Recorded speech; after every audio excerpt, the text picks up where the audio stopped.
Yes, people, welcome back to No Filter TS, and in this one, just talking about the whole Tyson Fury Dillian Whyte situation. Obviously, had the press conference. Dillian not showing up.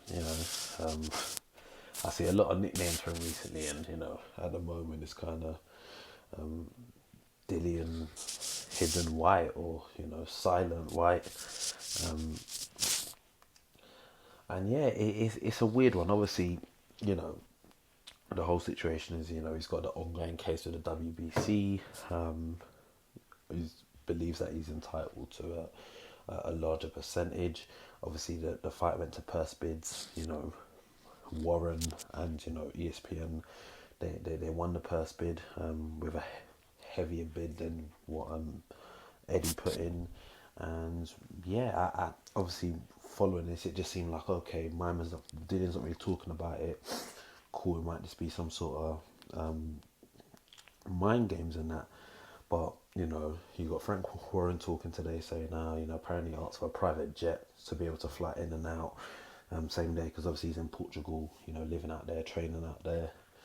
And yeah, I just think even if he's not able to physically get there, I think even the fact that they're not even able to get him on like a Zoom or Skype, Microsoft Teams, whatever it is, it's not good. And we don't know the legalities of Dillian's current situation with the WBC, but you got all these people saying, "Oh, it's going to look bad" and stuff. And at the moment, it isn't looking too great. And I tell you what, for Dillian's sake, he actually needs to.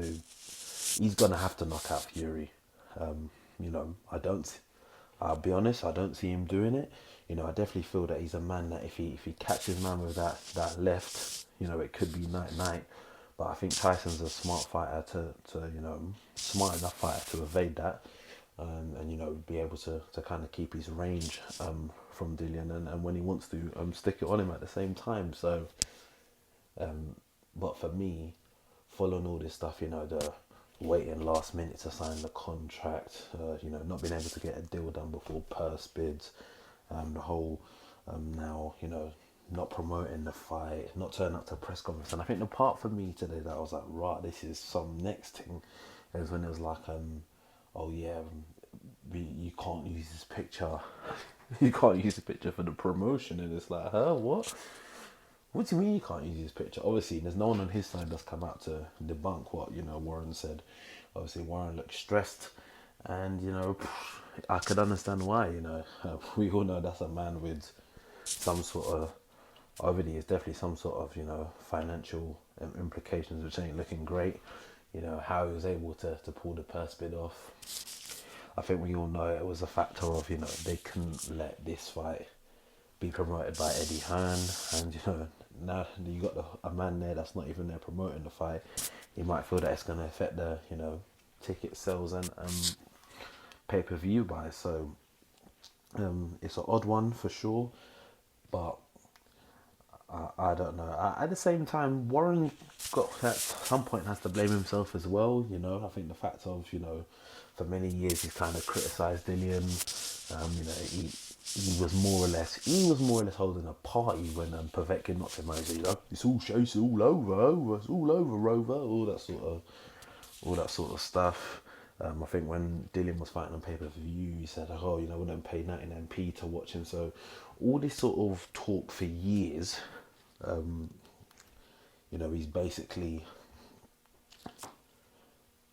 just kind of written man off, spoken disrespectfully of him. So it's like now, when man's in a situation, it's like, right, I don't even need to turn up to the press conference. Like, fuck it, innit?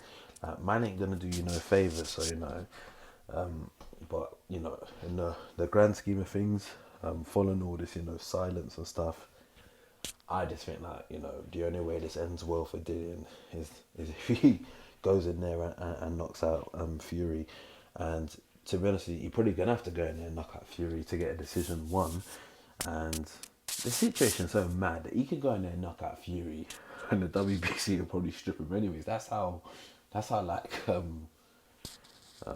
dodgy they're moving. They've moved with him. Was it over 1,000 days waited as number one contender.